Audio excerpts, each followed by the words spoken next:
শুভ সকাল বন্ধুরা। তো দেখো আমার ঠাকুর ঘরে ঠাকুরের আসন অন্য রুমে শিফট করে রেখেছি, কারণ বাড়িতে একটু রিপেয়ারিংয়ের কাজ চলছে। তো তাই স্নান করে ঠাকুর সেবা দিতে পারছি না, কি করব, উপায় নেই। তো তারপর এসে ভাবলাম না, চুলটা আছে, সিঁদুরটা পরে নিই। এখন যাব রান্নাঘরে, গিয়ে এক এক করে কাজগুলো শেষ করব। তো রান্নাঘরে গিয়ে ফার্স্টে দেখলাম না কিছু বাসন আছে, সেগুলোই আগে মেজে নিই, তারপর আরাম করে বসে চাটা খেতে পারবো। আর একদিকে দুধ জাল বসিয়েছি আর আমুল তাজাটা বের করে রেখেছি যে চাটা বানাবো। তো চা আমার প্রায় রেডি। তো ব্রেকফাস্ট রেডি করার জন্য এই যে প্রিপারেশন হচ্ছে, ব্রেড চপ বানানো হবে, রয়ে গেছে।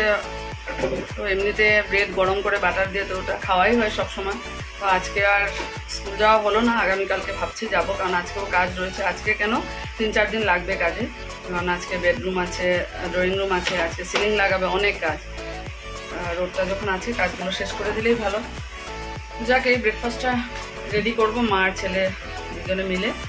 তারপর মিস্ত্রি দাদারা আসেনি এখনো, আসলে পরে কাজ শুরু হবে।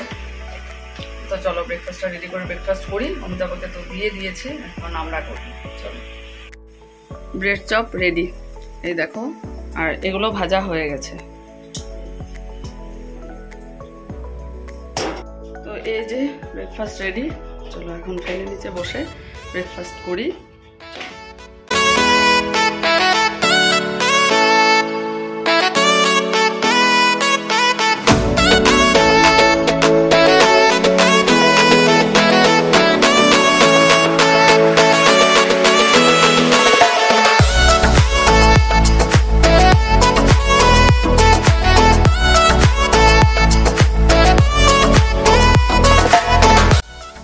এই যে ডালে বড়া হচ্ছে, আর এখানে ভাত হয়ে গেছে, সিটি পড়ে গেছে।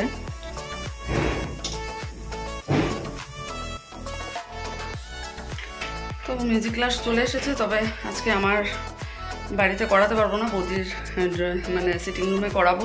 কারণ কি আমার ঘরে তো এই দেখো ঠাকুর ঘরের এই অবস্থা, এখন অনেক কিছু বাকি।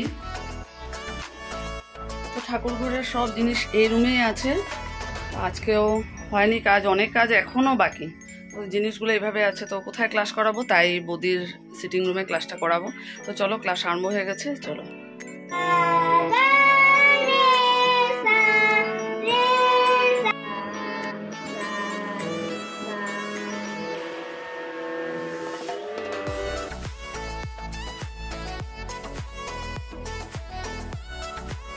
ক্লাস শেষ করার পর তারপরে ভাবলাম যে আমার আর ভালো লাগছে না, এত বালি বালি। তো পুরো ভালো করে ঝাড়ু দিয়ে কমেও 4-5 বার কাপড় দিয়ে মুছেছি। কোমরটা নিয়ে আর পারছি না, কি করবো, উপায় নেই। তবুও ভালো লাগছে না। অমিতাভ বললো রেখে দাও, রাতে আমি করে দেবো। তবুও আর সহ্য হচ্ছে না। তো ভালো করে এখন যেমন দাঁড়ানো যাচ্ছে, মানে নালে মানে স্যান্ডেল পায়ে দিয়েও যেমন বালি বালি লাগছে। তো যাক, ওটা ভালো করে ঝাড়ু দিয়ে মুছে এখন যে মনটা শান্তি লাগছে। পুরো ড্রয়িং রুম, বেডরুম সব ভালো করে, পূজার রুমটা ভালো করে মুছেছি। এখন যাবো রান্না করে দুধটা জাল দেবো। অমিতাভ সবজি এনেছে, চলো।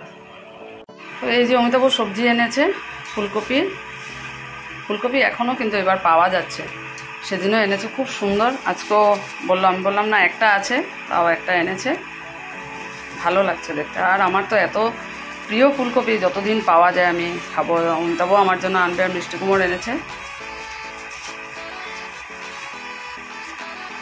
ভালো লাগছে না দেখতে। আর এই যে বেগুন এনেছে, অনেক দিন পর বেগুন আনলো, বললাম দেখো তো পাও যদি। ছেলের আর আমার খুব পছন্দ বেগুন ভাজা হলে ডালের সাথে আর বাস হয়ে গেল। ওই যে দুধটা জাল দেব, তারপর চা বানাবো। তো এই যে চা বানিয়ে এনেছি, চা খাবো।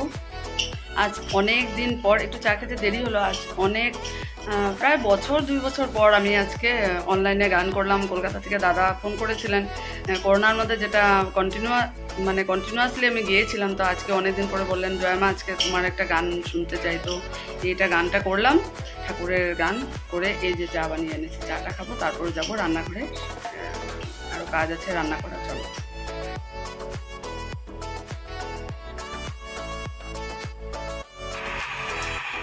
তো আজকে ডিনারে সয়াবিন আলুর তরকারি মাখা মাখা করে করেছি, আর যে হলো চানার ডাল।